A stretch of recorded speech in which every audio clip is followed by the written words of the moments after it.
Right now, an exciting new discovery unearthed in Egypt. Unveiled the first tomb discovered in more than 80 years. Spectacular archaeological discovery, an intact tomb. US archaeologists made the discovery while working on a site nearby. Just feet away from King Tut's tomb. February 2006. As news of an extraordinary archaeological find reverberates around the world, a series of incredible artifacts is recovered from tomb KV63. And for the first time since the discovery of King Tut's tomb, a sealed coffin is unearthed in Egypt's royal graveyard. The archaeologists believe it could contain a member of Tutankhamun's lost family. I feel that this face is someone who's similar to King Tut. The dig team is tantalizingly close to putting a name on this tomb, but time is running out. With just a few days to conserve and examine the large sealed coffin that lies at the back of the tomb, they will have to turn to new scientific techniques. Oh, a face, a nose. This is a nose. They must complete their work before the evidence, exposed to the atmosphere, disintegrates. What lies beneath the coffin lid? And for whom was the tomb really intended? This tomb should be for one of the royal family of Tutankhamun. The focus of the investigation is about to shift to Tut's mother, Kia. KV63 could be the original tomb of Kia. In a world exclusive, Discovery Channel is tracking the action. Join us as we follow the unraveling of a mystery, a quest 3,000 years back in time, armed with 21st century science, an adventure into the world of Tutankhamun.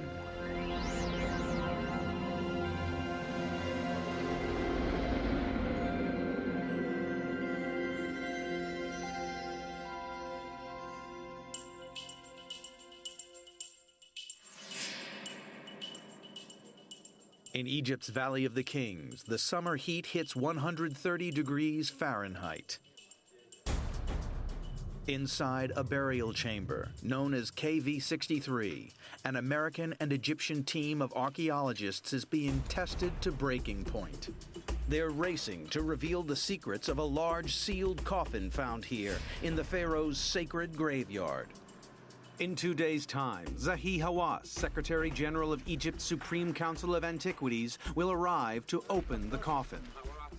He'll also review the evidence that has already been uncovered. What is, in my opinion, more important is the study of how can we look at every artifact in this tomb and try to make analysis to find out actually who was buried in this tomb. And he'll formulate new theories about the connection to King Tut. KV63, in my opinion, is a very important discovery because it was found after King Tut and found near King Tut. It will be one of the most important events in the Valley of the Kings for almost 100 years. In a world exclusive, archaeologist Ken Nystrom is following the action as it happens for the Discovery Channel. Otto and his team have been working down on the tomb for months now, but now it's coming down to the end. We have 2 days until we're going to take off the lid for that final coffin in the back.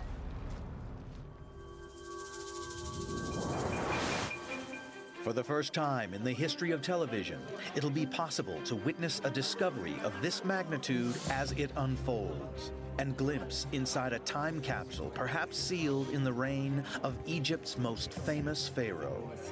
Preparing for this moment will require the archaeologists to use all their skills in the most difficult conditions. In the cramped confines of the tomb, just one wrong step could lead to disaster. Dig director Otto Schaden and his team prepare for the opening with no way of knowing what they will find inside. Well, in the big coffin in the back, it would be nice if we had a mummy. It would even be nicer if we had a name to go with the mummy. But time and the weather are conspiring against them. Good morning, Ken. Wow. How's it going in here? Don't ask me. We were, until yesterday, we were so happy about the result, because you know that we delayed moving this coffin as we find that this one is extremely, extremely fragile. A hole has appeared in the coffin's carved face. That face is completely hollow, isn't it? Wow. There's no wood at all. It's like tissue paper thin. Yes, yes. The tomb has been open for 5 months, and it's now being exposed to the fierce heat of the Egyptian summer. As the temperature keeps on rising, the timber is starting to crack. And yet the coffin is too fragile to be moved. Even before they lift the lid, they must reinforce it. The person responsible for this task is the team's wood conservation expert, Nadia Lokma. This is not good. We have to make holes here so we can strengthen it, because if you move it, this will break him. As an Egyptian, the preservation of these ancient remains holds a special significance for her. Remember something? This is our history. This is our civilization. If you don't really do our best to preserve it, who will do it? As Nadia works on the sealed coffin, she knows that it probably holds the key to the whole mystery of KV63. Who it was built for, no one knows. If even the smallest clue is damaged, the tomb's secrets could be lost forever. Thousands of artifacts have already been removed.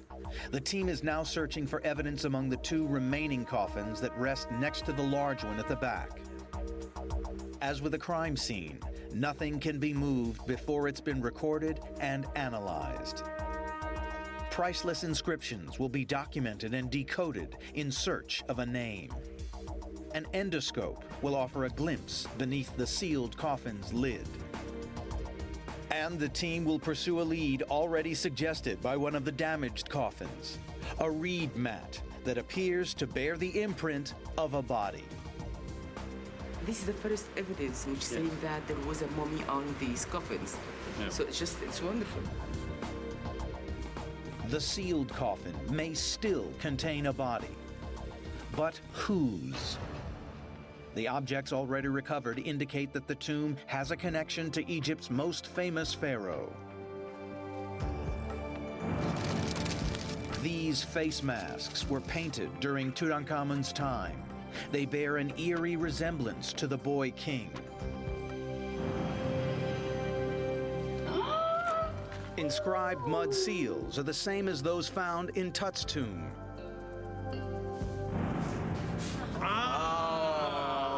And a gold box, the shape of an infant's coffin, belongs with a royal burial.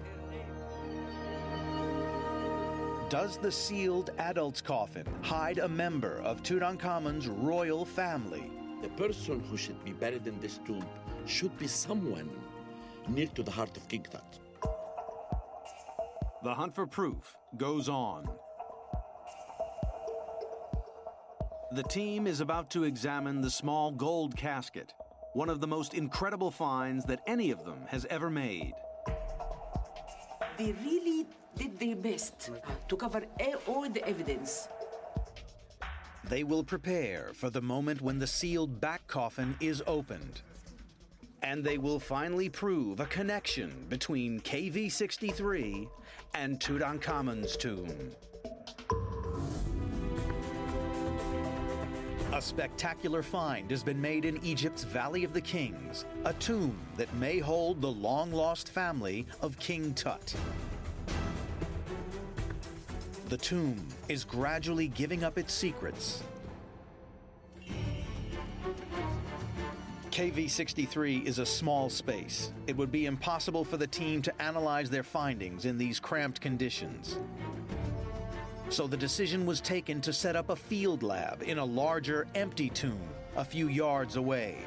One by one, the coffins have been painstakingly moved. Some contained shards of pottery, but there was no sign of a mummy. As the fourth one came out and was opened, they found something entirely unexpected. Still no mummy, Instead, the first clue to whose tomb this was: pillows, more than 3,000 years old. They may bear the mark of their original owner, but the challenge is getting them out without letting them disintegrate. Leading textiles expert Dr. Elise Van Rouge has been drafted in to examine perhaps the oldest find of its kind. Dr. Schade gave me an email asking, could you come over and have a look? We have some pillows. At first I thought, well, pillows? Are they really pillows? They are stuffed with bird feathers. No discovery like it has ever been recorded in the Valley of the Kings. They're a sure sign of high status. And even the tomb of Tutankhamun, which had complete wardrobe and furniture and everything, didn't have any pillows. As Elise examines them, she finds a clue. There are some markings on the sides done with ink. They're standard funerary formula. Yeah, they probably put them on when before they actually moved the pillows into the tomb. The pillows were specially inscribed for a burial. The translation, eternity and happiness in the afterlife. This was a prayer designed for someone to take with them when they died. But who was it for? The covers yield a second clue. They're of a quality that only the elite could afford. The outside fabric is really fine. It has like 30 or 40 threads per centimeter, which is unbelievable to imagine how you would weave that on a hand loom. So this must have been really precious item. This coffin holds still more evidence. Beneath the pillows, another coffin, small but covered in gold. One of the greatest treasures since the discovery of King Tut's tomb almost a century ago. Congratulations. I can't believe how incredibly lucky it was that they found that small golden coffin. In and of itself, it's beautiful, it's magnificent, but it also raises some really big questions, like what was it doing inside that other coffin buried by all the pillows? Who was it made for? What does it tell us about who the tomb was made for and who might still be inside? Mansour Borik from the Egyptian Antiquities Department is an expert on the Valley of the Kings. As soon as he sees it, he knows where the gold box came from. It seems that it made in a royal workshop. Boxes like this were used by the ancient Egyptians to hold a small figurine, or ushabti, a likeness of the deceased. They were part of the ritual with which some Egyptian royalty was buried. And ushabtis were found in Tut's tomb. From the features, Mansour judges the owner's sex. It's definitely for a woman. But he can be more specific. Mansour recognizes her features. She bears a resemblance to Tut. It goes to the same directions which we are talking about from the beginning, that this tomb should be for one of the royal family of Tutankhamun, especially maybe for his wife or for his mother, we don't know. And all these things connected for her coffin, which will be the last one. Tut's wife was Tutankhamun. His mother's name was Kia. Neither of their tombs has ever been found.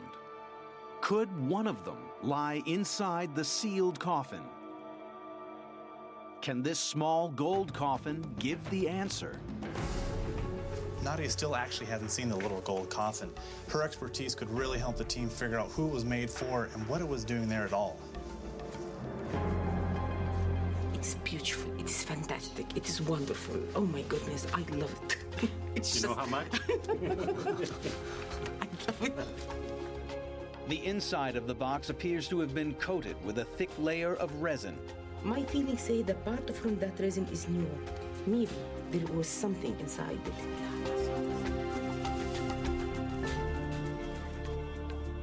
What we have there? Black resin. Yes. This is very unique too. Why they cover that? Why? Maybe there was an inscription here because they really did their best to cover all the evidence. Just we was hoping to find the name, but we will. We know that we will. Do you think that they mean it to cover the names where it isn't? Like a They kind covered of the whole revenge thing. or something? Or Possibly, they covered the whole thing. who did this and why? Where are the Like they're mummies? trying to hide the names. To Otto, it appears the names may have been deliberately covered up, and what we know of Egypt's history may offer an explanation. In the years before King Tut's birth, Egypt was racked by religious turmoil. Tut's father Akhenaten tried to replace the ancient gods with a single deity. But the old guard struck back. They destroyed and covered up the new monuments, even royal tombs. Otto is about to find hard evidence linking KV63 to King Tut, evidence indicating that the sealed coffin might just contain a member of his lost family. The central mission for the KV63 excavation team is to find an inscription with the name of the person the tomb was intended for, and finally lay the mystery to rest. While Egyptian tombs normally bear the name of the deceased, the first tomb found here in nearly a century is anonymous. And yet, a clue survives in an ordinary household item. Oh my goodness, this is nice. Another one. Little brownware bowl. I'm down here to see Otto about some of the bowls that he found. This place is like a treasure trove, tiny little pieces of treasure being pulled out of the ground. And each piece, no matter how small, is essential for figuring out the complete picture. The bowls were found among hundreds of objects removed from the tomb. What caught the team's eye was an inscription. And you found some new hieroglyphs? This little miniature bowl, for example, often used with offerings or things like this. And it has a little inscription on the inside which reads offerings and the number 28. Really? So they numbered them? Yes, so this magically represents 28 offerings of, I presume, whatever you want. Ancient paintings reveal the Egyptians placed these bowls in tombs as symbols of food for the journey to the afterlife. The design here is familiar to Otto. He's seen it before. It's a clue which may help identify the person for whom tomb KV63 was made. It's of interest because similar miniature bowls came from 54. KV54, a tomb stacked with offerings from the burial of King Tut. The links to Tutankhamun are piling up. The bodies of many of the members of his family are missing, including his wife and mother. Evidence suggests that KV63 could have been intended for one of them. First location. KV63 is only 45 feet from Tut's tomb. You'd expect to find his relatives buried close to him. Next, the team found seals in KV63 identical to those in Tut's tomb, and now matching hieroglyphs. There's still a long way to go before we answer the final questions. Some of the coffins that have to be moved still, so we can get back to the one that's sealed in the back. But what we're starting to find out is that the inscriptions and the signs that we're expecting to see, like names and dates, have been covered up for some reason. Basically what this means is that everything we find now is a clue that could tell us who was back there or who the tomb was made for. June 2006. The traditional digging season is long over. We are now into the hottest time of the year. Hey Otto, how's it going? All right, Ken. You may want to take a look at this. It's over 50 degrees. It's 130 Fahrenheit. That's insane. No, it's hot. I think I want to go back down there, but I can't. Archaeologists rarely dig at the height of the Egyptian summer, but they have no choice. Once a tomb is opened, the clock starts ticking, and there is no turning back. There are a bunch of problems when you're dealing with a tomb and excavation like this. Obviously, first of all, the termites did a number on the wood for 3,000 years. But once they actually opened the tomb, they had to start dealing with changes in humidity, changes in temperature, bugs that eat linen got into the tomb, fungus started growing on the coffins, the wood started cracking even more. So there are all kinds of issues that the team has to deal with. To avoid heat damage, the contents are carefully moved to a field lab set up in an empty tomb nearby. The temperature here is more stable because it's deeper. The air is cooler. Here, the team also has a better chance of protecting the precious contents of the tomb from the ever-present risk of flash floods. With little warning, rains to the west on the fringes of the Sahara Desert could wash down from the surrounding hills. One of the big dangers facing the excavation are flash floods. Any kind of rain is going to come streaming down those hills, flood the valley, and ruin everything in the tomb. Inside KV63, Nadia and her conservation team are working as fast as they can. We have to move this one and then support this one. Nadia must now move the coffin that she calls the princess. It has a beautifully carved face but is extremely fragile. That's why until now I didn't move my princess. The problem becomes clearer on examination. When you see it, you think that it is one piece and it's okay and it's wonderful. But the termite eat it completely. So if you even touch it, it will collapse. First, Nadia must strengthen the wood. She stuffs it with cotton, soaked in a conservation fluid called P72. When it dries, the solvent binds the wooden fibers together.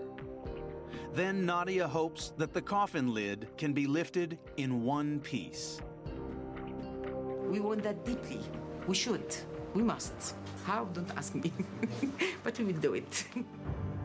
But it soon becomes apparent that one piece of the coffin lid will have to be moved separately.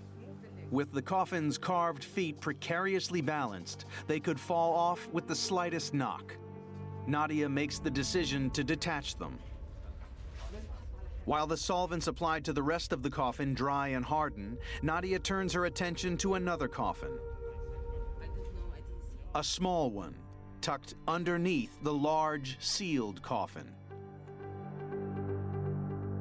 It, too, is sealed, and its presence hints at something intriguing. But it's not safe to do it now. Tut's grave held the coffins of 2 stillborn infants, his children by his wife, Tutankhamun. Some of the team think that this wooden coffin and the gold one that they've also found represent these 2 children. Would it indicate that KV63 was Tutankhamun's tomb? Termites have eaten most of the wood. Only a thin layer remains.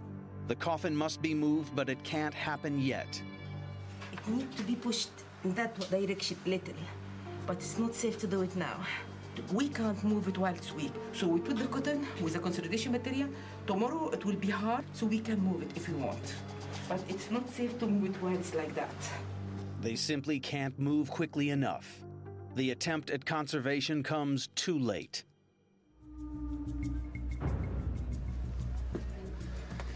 Being on an excavation like this is an emotional roller coaster.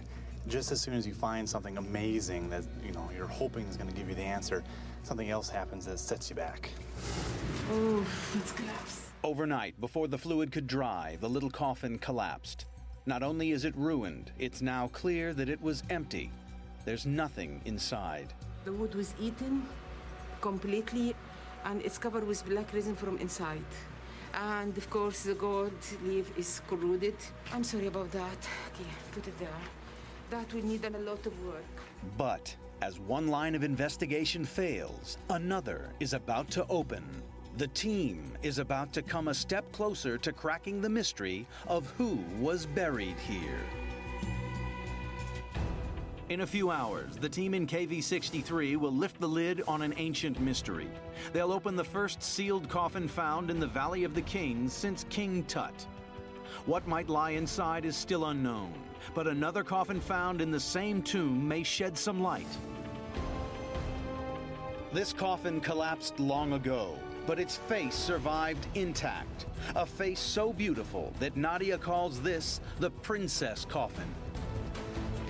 She's beautiful, and I fell in her love from the beginning. Before they dare move or open it, Nadia has spent weeks trying to strengthen and preserve the wood. This is a very, very sensitive piece. I don't think we can move it without supporting with something. By late June 2006, she and the team are ready. Above all, they must not damage the lid. It's not just a work of art. It's a piece of evidence. We need another one here. For team director Otto Schaden, the coffin's contents may help answer the key question: who was the tomb built for? Little brownware bowl. All of us will help because each panel of these need a person. And then, did you put Asadu? Yes, you get what I mean? Yes. Up, because of the other one. Slowly. Okay. Oh my goodness. We succeed.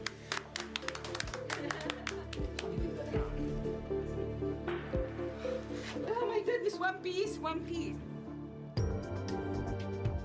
And now the detective work begins. It's all yours now. Do what you want. The next step is to move the lid to the lab. There, in the hunt for clues, Otto will start a detailed examination of its carvings. This may be the most stunning piece of art to emerge from an Egyptian tomb since Tut was found. It's astonishingly well preserved. You can actually see the folds and bends of the lips. It's incredible. Yes, it looks almost lifelike. It's interesting, the eyes are not perfectly symmetrical. It gives it a little more natural look to it. To me, the face looks very much like some of the Tut faces. In the lifelike carving, Otto spots the craftsmanship of the royal workshop. But something's missing. Could you find any more glyphs, hieroglyphs on it? Any more inscriptions? This one, no. No. There is definitely a band of text which ran down the front, but as you can see here, it's hopeless. There's no way of finding out the name of the person for whom this was made. Egyptian coffins usually bear the deceased's name. Someone, thousands of years ago, covered all the tomb's coffins with black resin. And yet, with this coffin, some evidence has survived. At first, only fragments of pottery. Then, under 3,000 years of dust, a sign of life. It's the corner of a reed mat. It lines the entire length of the coffin, and imprinted on it are the faint traces of a body. Like a foam mattress, the reeds have taken on the shape of the person who lay here.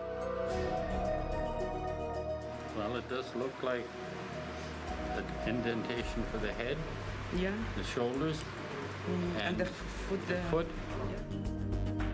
After weeks of searching, the team finally has what it wanted. The first sign that the tomb held mummies. This is the first evidence, a real one, which saying that there was a mummy on these coffins. Yeah. So it's wonderful. What happened to these mummies is a mystery. But if this coffin once held one, so might the sealed coffin. The sealed coffin is so valuable, so fragile, the team don't dare move it. Instead, they'll preserve it, then open it where it lies. What we are doing there, we try to minimize the chances of anything happen to it. But to move the cover with the body, all of it? Oh, no way. Are you joking? No. While Nadia concentrates on conservation, Otto tries to put a name to the coffin. Beneath the thick resin, he searches every inch for traces of hieroglyphs. Possibly a mouth, which is the R. These three tall signs, you would get K, V, H, Kebech. And then under here, if we're correct, there should be a horned viper. It could be Kebech Senuet, which is one of the sons of Horus. It's the sign of someone important, someone revered by the gods. But resin covers the clincher, the deceased's name. As the preservation work advances, time to gather evidence runs out. But you see, today I will put the tissue paper on around, so if you need something, you should do it now, because I will start immediately. You see, this is the important part for me because this is what will support everything. Okay. Just give me a couple minutes. Okay, you can do that. In search of a breakthrough, Otto turns to technology. First, he tries using UV light to enhance the faint outlines. No luck yet. What looked like an inner border just on the shoulder of the coffin a few days ago doesn't even show up with this. So we're going to have to go back and look at our photographs. Next, he tries analyzing detailed digital photos, enlarging and manipulating the images with computer software. But even this high-tech equipment is being tested to the limit by the ancient inscriptions. The grooves and indentations carved into the wood are just too faint. It's clear why Dr. Otto has a tough time deciphering what he's reading on the hieroglyphs. Even with magnification and playing with the contrast on the computer, it's filled in with resin. You can't read it. Otto must remove the resin to have any hope of finding a name. But he won't be able to do this until after the coffin is opened. For the moment, the team has to change tactics. To get a look inside the coffin and plan the best way to open it, they will use an endoscope. For the first time in 3,000 years, we will see what lies beneath the lid. Will it tell us whose tomb this is? Will it be one of Tutankhamun's family? Nadia? Yes. Because yes. Look. You see? It is like a head. In the race to preserve the contents of the tomb KV63 and solve the mystery of whose tomb this is, it's become clear that what Nadia calls the princess coffin is extremely significant. The team believes it still carries the imprint of the person who lay here. This is the first evidence, a real one, which saying that there was a mummy on these coffins. Who was it? What is the connection with the sealed coffin that lies at the back of the tomb? The path is now clear to examine the coffin's exterior and prepare to lift the lid.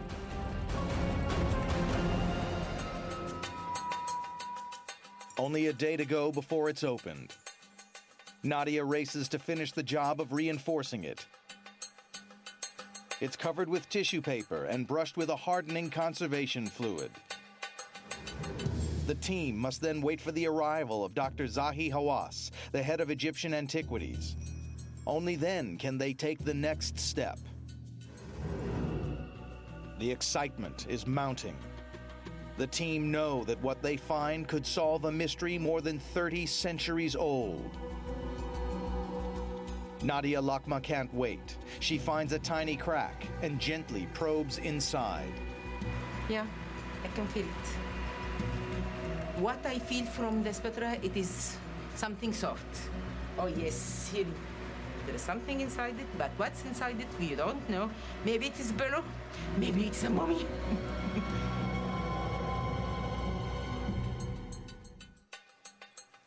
No one's really sure what's inside the coffin quite yet. Nadia probed it and she felt something soft. What we're gonna do, we're gonna bring down an endoscope. We're actually gonna be able to probe inside and get a video of what's in there. An endoscope is normally used in medical procedures to see inside the human body without surgery. It uses a fiber optic cable to relay a high-quality image. And it offers the archaeologists a chance to sneak a look inside the coffin and plan the best way to open it without doing damage. What we're going to do is try and get some general idea of what's in the large coffin in the back. Otto finds a pre-existing hole in the coffin and inserts the probe.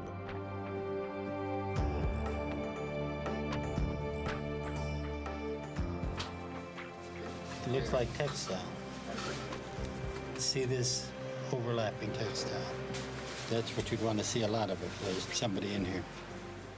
The textiles could be mummy wrappings, but with the restricted view the endoscope provides, they could equally belong to something else. What is that? It's hard to recognize things that you can see in everyday life when it's that tiny of a camera. Then the frustration turns to excitement as Otto maneuvers the endoscope. Something else catches his eye. Wait.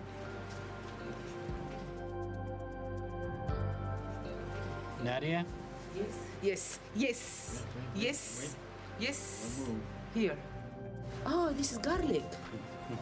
No doubt about it. This is garlic. Oh my goodness, I want to cook. Smell it. Garlic was one of the ritual offerings found in Tut's burial. This is a plant. Do you see that? Back again, back. Yes, here the plant. This is a good sign anyhow, because he put the flower on the mummy. Nadia studies the image and she thinks she sees something extraordinary. Oh my goodness, wait here. Look, look. You see? Oh, a face, nose. This is a nose. I am no. She thinks she sees a human nose. A mummy would be covered. You wouldn't see the Cartoonage, my dear friend. If that's cartoonage, it will be a mask. Because yes, yes, yes. This is. You see the opening of it. This is a nose. Maybe, inshallah. Look here. How is that? And look at that small. It's from close, and it is tightened. It's very cool to be able to see inside the coffin with the endoscope. We're seeing things, we can recognize a couple of items, but it's still inconclusive. The glimpse offered by the endoscope only adds to the tension. And Nadia is still concerned that the delicate wood of the coffin lid will not survive being moved. All the edges are fragile, so we really hope that we can move that coffin without being broken. Despite all her work, she can't be certain. No one can guarantee something like that. Even Nadia Lokman. But time has run out for Nadia. As Dr. Zahi Hawass arrives, so does the moment when the team hopes that all of their work will pay off. He will supervise the opening of the coffin and help analyze its contents. He's acutely aware of the momentous job he's about to undertake. You know, I always say, when I open in my own excavations, I open a tomb that was sealed for thousands of years, or open a coffin that was sealed for thousands of years. Oh, that is something that no one of us as archaeologists can explain. Dr. Hawass is one of the world's leading authorities on ancient Egypt and General Secretary of the country's Supreme Council of Antiquities. Using his years of experience in the field, he's about to formulate a new theory that will pull together all the evidence. We have to work very carefully in reading the inscriptions. We have to go to the art. We have to study the masks. We have to make parallel between the artifacts in this period until we can come with a final conclusion about the owner or the person who was actually buried in KV63.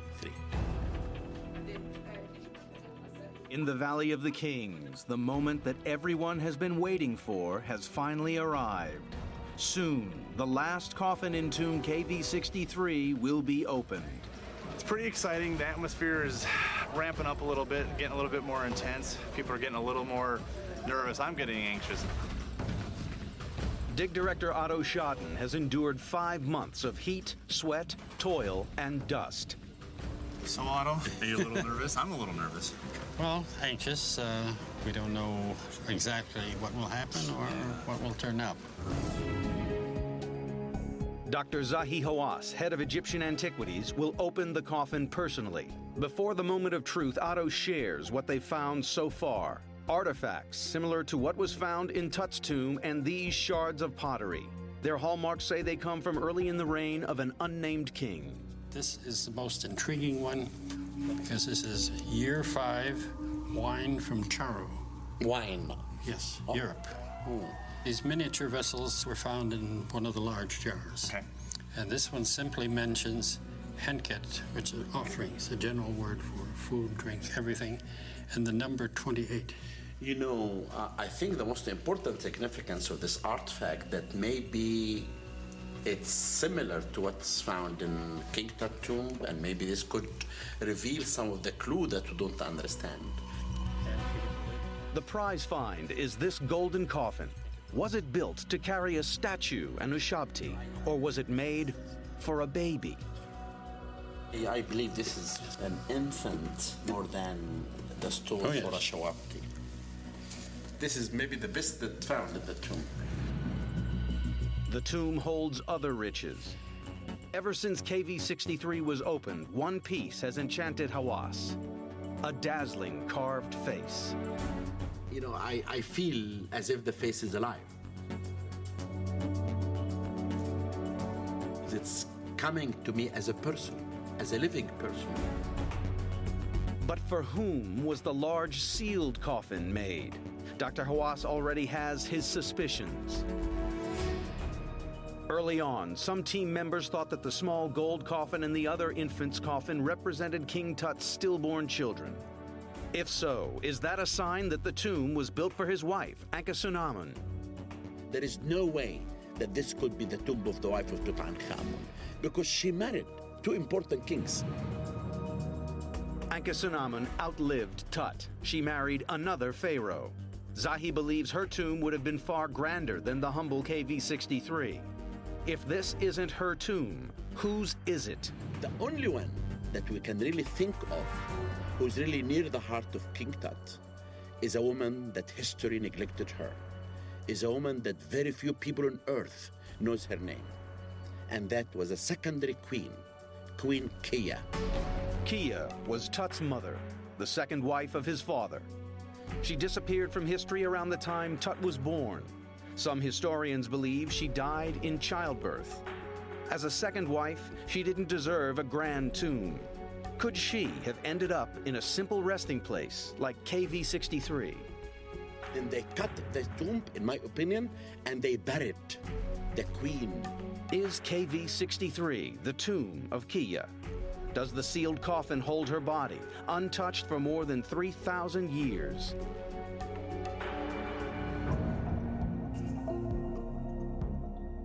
It's time for the lift. Listen.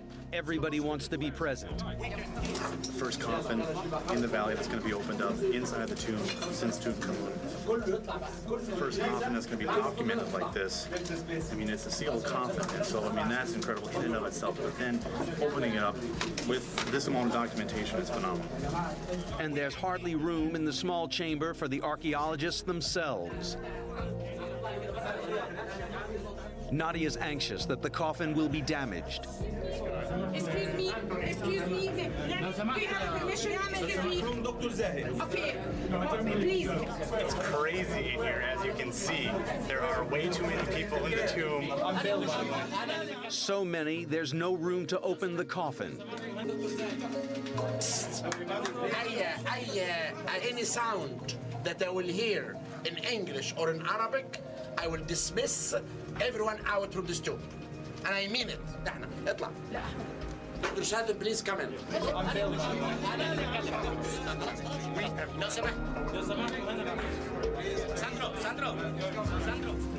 We just hope this one isn't filled with hundreds of potsherds like the others.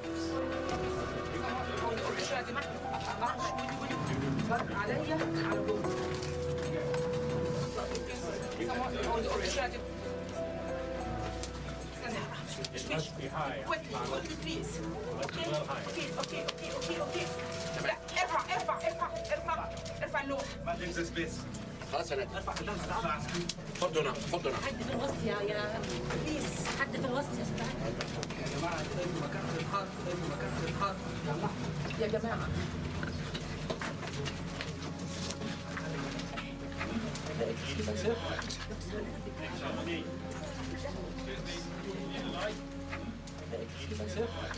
There is no mummy, but there is a treasure trove of artifacts, plants, fabric, necklaces, and gold. And you can see necklaces that has flower. Look at this flower that comes from it.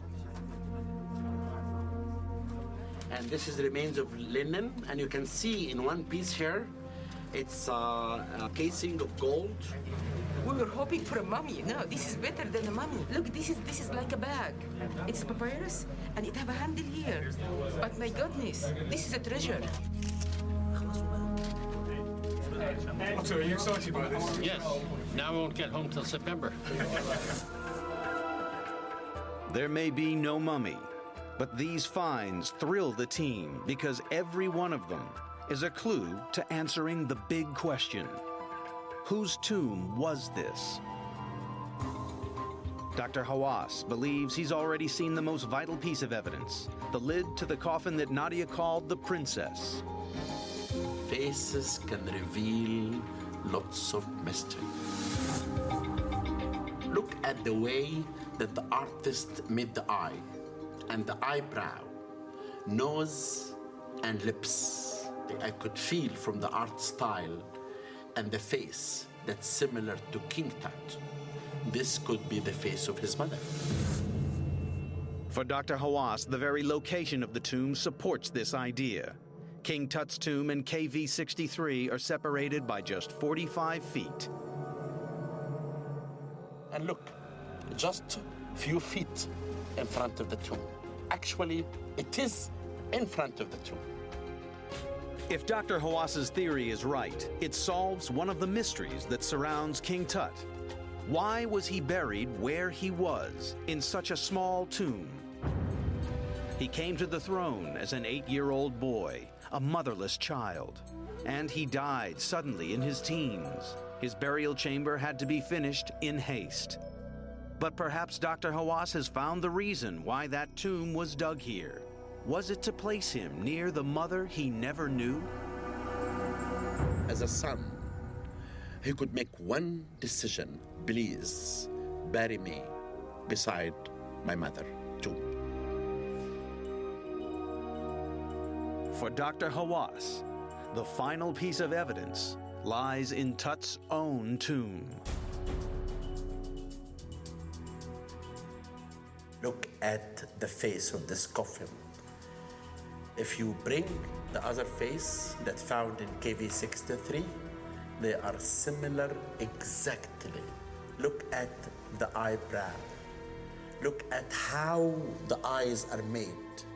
I really could say now that this is a good evidence that KV63 is for the mother of Tutankhamun, Kia.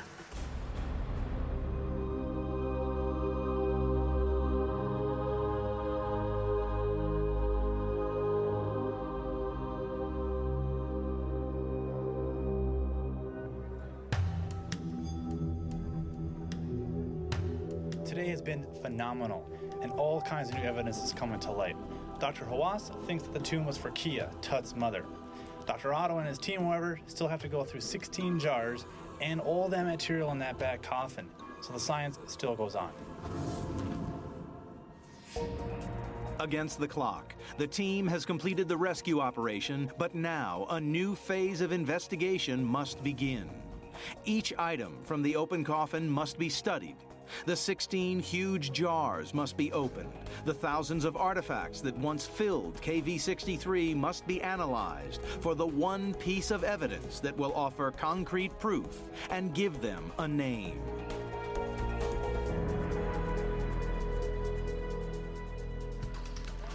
Looking forward to getting home and then getting back to continue the work. The tomb is open, but the body is not there. The team has some answers, but also new questions. They have opened a window into the past, what looks like the grave of a queen, but her body has vanished into thin air. Experts once said that the Valley of the Kings held no further secrets, but tomb KV63 has much more to reveal.